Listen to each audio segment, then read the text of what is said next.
Welcome to another episode of Fix Me Upper, where we help you on your personal renovations. Yeah, we're going to spend some time talking about some things today that are going to help you better your life and enjoy yourself living each day. And what do we have today?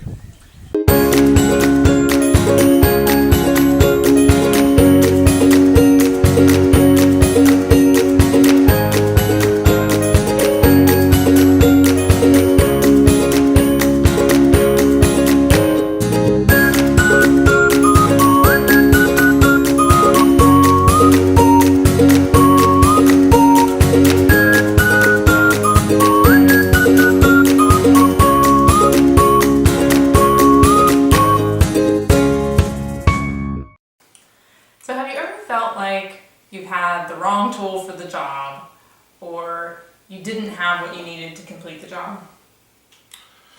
Quite often, that can be a serious problem. If you have the right tools in your tool belt, you can be successful at finishing the job up in a pleasing way. Absolutely.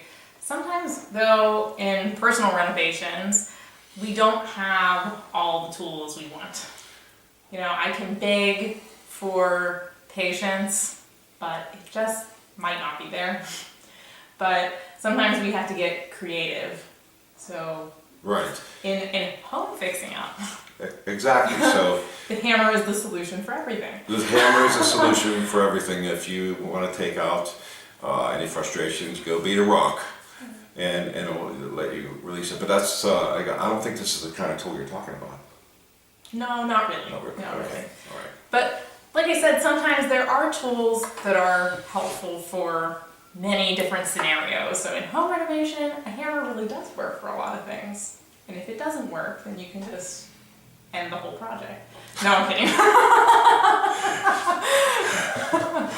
No, don't do that. Especially after you've already, got all the supplies together and you've signed a contract to do this work. If the hammer doesn't work, then get a new hammer. Definitely. Or somebody else to hammer it for you.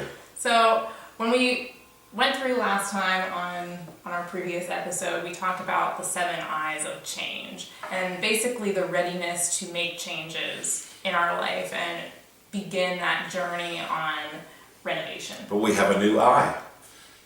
What's the new one? Inventory. You're right.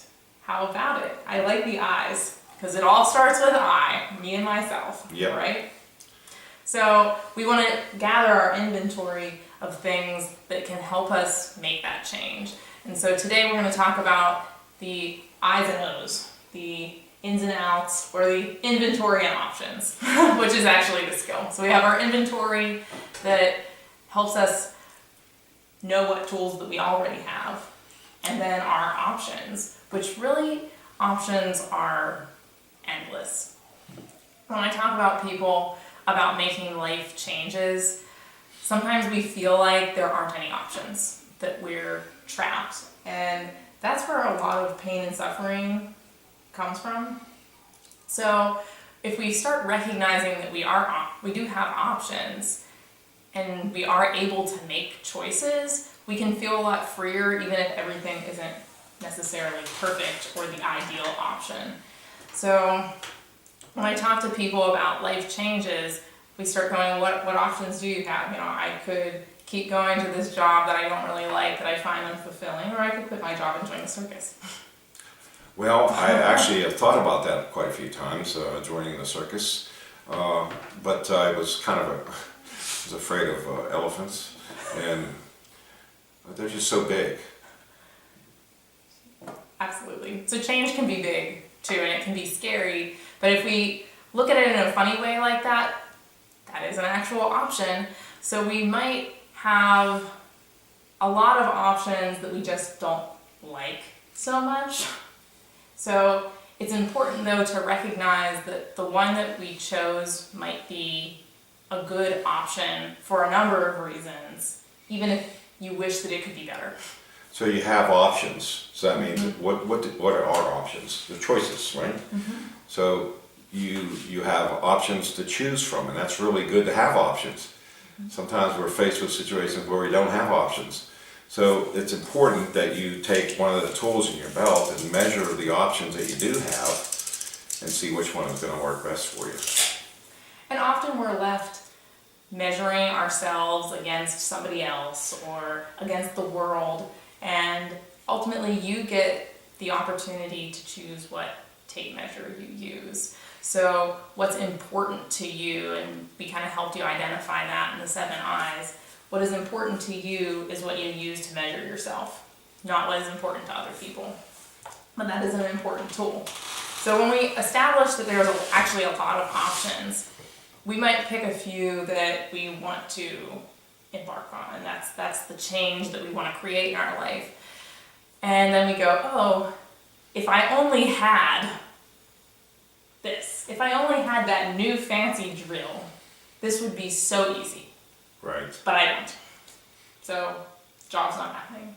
Well, if you look historically, log cabins and things that were built using such primitive tools, and sometimes we have nothing but those primitive tools to use, and you know what? They work.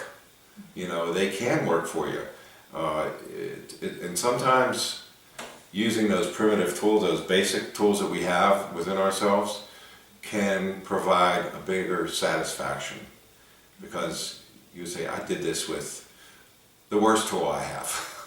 Yes, exactly. I was able to build this, and it's all possible because, you know, it's within ourselves. As we have the power to do this, we have all those tools in our tool belt. It's just some of them are a little rusty, some of them have been used a lot, and some have not been used at all. So these are things that you know, we have to investigate within ourselves to find out which tool should we use. So that's what the inventory is all about. We've established some options, but the only things that we have to begin the journey to make our options a reality is what's already in our inventory. So in a personal inventory, we aren't talking about hammers or tape measures per se, but we're talking about qualities. So what qualities do you already possess that can be useful? And when I have people write these things down, I don't necessarily say, how are you going to use it for the option yet? I just say, let's write it all down. Let's just write down what do you have. You know, you might have a job even though you might not like it. So the job will go on the list. You might have a home, even if you want to make changes to it. That can go on the list. So you have items, you have qualities, and you have values. So think about yourself and what is already a strength, because we're pretty good at identifying our weaknesses. We are problem-solving creatures by habit, and we go, oh yeah, that's a problem and I want to fix it. If there's no easy fix right away, we get really down on ourselves. So sometimes part of the fixing up is recognizing what's already good that we need to utilize and enhance. So that's where we go, okay, what qualities do I have that are good or benign, because they might be good for something later that we just don't recognize. So we write those all down. We get it on a list, and that is our tool belt. Mm-hmm. And all we have to create a change towards any of the options that we would like is to start with that. You know, so if somebody doesn't have patience but they have a lot of empathy, we can use empathy to connect to somebody else when the job's not getting done as fast as they want it to. And a lot of times also, you know, if we listen and we hear what other people may say to us, and it may be a simple thing like, you know, when you smile, you have such a good smile. It's important to listen to what other people that are genuine tell you about yourself, and say, oh, some people keep telling me this, you know, and so there must be something there. Maybe that's one of my good qualities. Yeah, absolutely. And just like on the job site, we don't do our inventory and options just the first day. We do it at the beginning and the end of every day. So I really want you to make that a practice for yourself, because this is about resiliency and self-appreciation and the willingness to address what's in front of us and with what we got. So that's what every day is all about. Something might change, a new option might arise. You actually might gain a skill, and suddenly we need to re-examine. So looking at these positive things that you already have, remember those qualities, values, and items that you can use. Do that every morning and every evening just briefly. Or if you think of one throughout the day, add it to your list. We don't want to make this list and then set it in the closet. Right. We want to have it organized and ready for use. Yeah, and this doesn't mean that you just take your whole list of every quality you have and just deem it as something that needs to be totally demolished. No one is in that position. There's always something there that maybe they haven't paid enough attention to, that they have some good quality within themselves. But that doesn't mean you just tear everything down.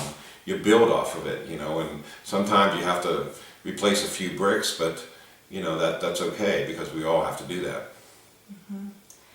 And so take that idea with you, start collecting your inventory that's already there and the options that you want to create in your life, and really imagine what that's going to feel like, envision it, and begin the process of creating it.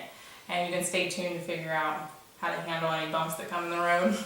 But remember, the home and the heart is the most rewarding renovation. I'm Sasha. And I'm James. Thank you for joining us in another episode of Fix Me Upper. If you liked what you saw, please share it. And if you took any of our advice, give us some before and after. We'd love to hear from you. Send us a letter or send us a video.